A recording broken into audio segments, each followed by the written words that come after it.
I'm sure you'll have some obstacles. Did you have any issue with the family? Any issue with the previous friends, the career? Well, my previous friends mostly were Muslim. Okay. So that wasn't a that makes huge it problem. But I did have colleagues that were women that were not Muslim, and they were very upset what happened. But the main problem was family. I mean, my dad is very open-minded, and so is my mom, very tolerant. My mom was a refugee from the 1974 Turkish invasion. Mm-hmm. But my sister was like engaged to a Turk for 10 years. I mean, they're very open-minded. But my dad was mostly upset, not because of the cultural change. Yes, my mom was upset because I changed my name, which I shouldn't. What year was that, by the way? I forgot. This was 2002. Oh, right after 9/11. Now, where Islam is really Yeah, a of course. problem. I Yes. mean, come on, where are you going, guy? Yes. So my dad was upset because he said, "Why are you going backwards for? The things I taught you was moving away from religion, being progressive, liberal, humanist, spiritual." That was his issue. So he was really upset because he was like, all the experiences he had in his life that he learned from, it's as if I threw that in his face. Yeah. And obviously we would argue for the first few years, but it would be like a friendly, loving kind of argument, but it would be intense, it would be very stressful. I think the worst mistakes I did in that period was to basically make out as if my dad was incompetent and that he wasn't my hero anymore, because my dad was always my hero and he still is. I mean, his values are phenomenal. He's like a walking Muslim without faith. All he needs is the faith.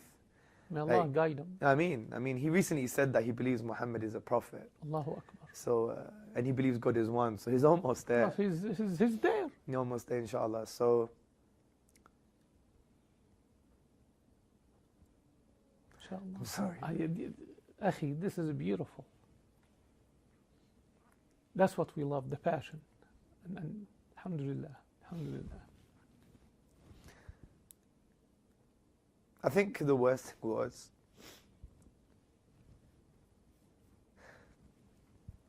and this is advice to new Muslims, that subconsciously, just because you've found the truth, you think everyone who loved you is baseless now, and you want to try and make sure that they're wrong and they're bad. And that's what I tried doing with my father, because he was a hero to me, but he wasn't Muslim, and I became Muslim, so what do I do with this hero? So I was trying to hack him down, basically, and I would really make him feel really, really bad, or pick the smallest mistakes he did in his life and make them huge. And I'm a father.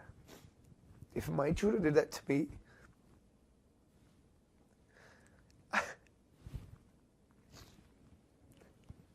will be devastating.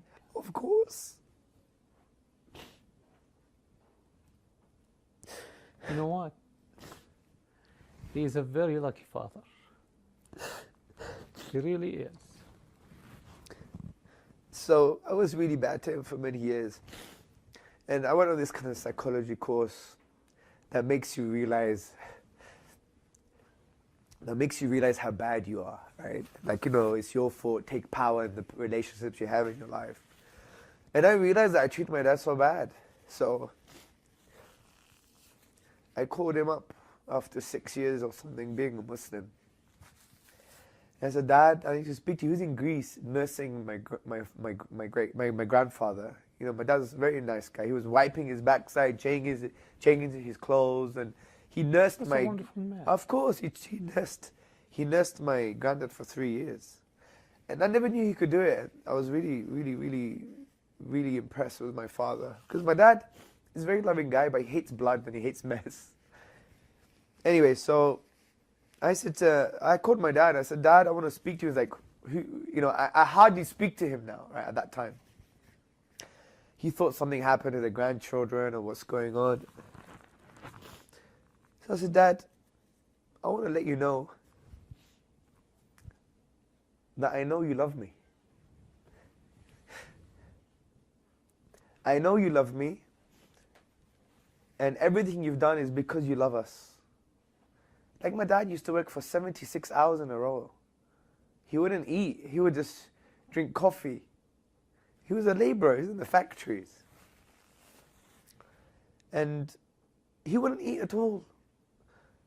And he would come back tired and shattered. He had lots of varicose veins because he used to iron clothes as well.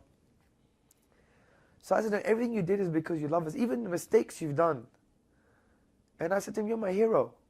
You know, he gave all of his inheritance to his brother just to keep his family together. My dad has nothing, zero.